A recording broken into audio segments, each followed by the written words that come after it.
الحمد للہ رب العالمین والصلاة والسلام علی سید المرسلین اما بعد۔ محترم ناظرین و سامعین، السلام علیکم ورحمۃ اللہ وبرکاتہ۔ اردو میں ایک مثل مشہور ہے کہ جادو وہ ہے جو سر چڑھ کر بولے، یعنی حق کا ہمیشہ بول بالا رہتا ہے۔ حق باطل کے سامنے کبھی نہیں جھکتا، اور حق وہ ہے کہ جس کو لوگ ایکسپٹ کرتے ہیں اور اس کی تعریفیں کرتے ہیں۔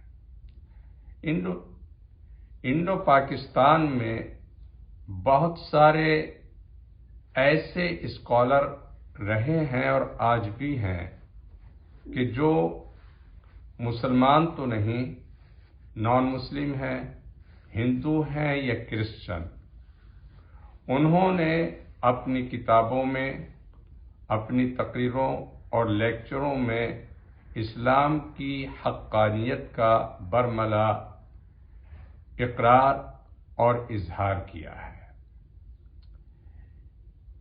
ایک ہندو اسکالر ہوتے تھے، ان کا انتقال ہو گیا، ان کا نام تھا شانے گروجی۔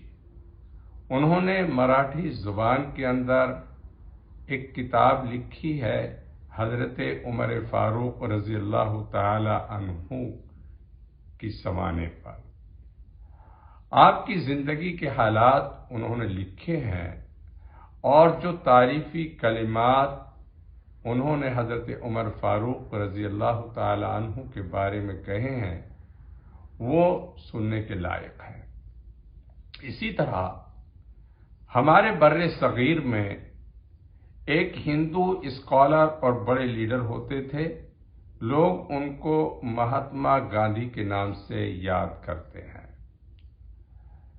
1937 کی بات ہے، جب وہ اپنا ایک پرچہ ہریجن نامی نکالا کرتے تھے، تو انہوں نے اپنے ایک ایڈیشن میں یہ بات لکھی تھی اور کانگریس کو خطاب کرتے ہوئے کہا تھا، کیونکہ اس زمانے میں کانگریس پارٹی اپنی حکومت بنانا چاہ رہی تھی، تو انہوں نے یہ ہدایت لکھی کہ اگر تم چاہتے ہو کہ تمہاری حکومت بہت ہی کامیاب رہے اور پبلک تم سے خوش ہو اور خوشحال رہے، تو میں تمہیں مشورہ دیتا ہوں کہ تم اپنی حکومت کی بنیاد حضرت ابوبکر صدیق اور عمر فاروق کی حکومت کے طرز پر ڈالو۔ اس کے علاوہ یورپین اور امریکہ کے بہت سے مصنفین نے عمر فاروق، عثمان غنی اور دوسرے حضرات کے بارے میں بہت کچھ لکھا ہے۔ معلوم یہ ہوتا ہے، اور بالکل یہ حقیقت ہے، کہ عمر فاروق ہوں یا ابوبکر صدیق یا دوسرے خلفائے راشدین، ان کی حکومتیں اسلامی طرز کی تھیں اور بالکل بہت اچھے انداز پر حکومت چل رہی تھی۔ کسی قسم کا نہ کرپشن تھا، نہ انصافی کا نام و نشان بھی نہیں تھا۔ عمر فاروق رضی اللہ تعالی عنہ کے سلسلے میں علامہ شبلی نعمانی رحمۃ اللہ علیہ نے ایک کتاب لکھی ہے جس کا نام ہے الفاروق۔ الفاروق میں مولانا شبلی نے کمال کر دکھایا ہے، اور عمر فاروق رضی اللہ تعالی عنہ کے کمالات اور آپ کی خدمات اور آپ کے کاموں کا بہت ہی اچھے انداز پر تذکرہ کیا ہے۔ میری سامعین اور ناظرین سے درخواست ہے کہ اس کتاب کو ضرور پڑھا جائے۔ عمر فاروق رضی اللہ تعالیٰ عنہ ایک عظیم شخصیت تھے۔ لوگ کہتے ہیں کہ رسول اللہ صلی اللہ تعالیٰ علیہ وسلم نے ان کو اللہ سے طلب کیا تھا اور اپنی دعاؤں میں مانگا تھا۔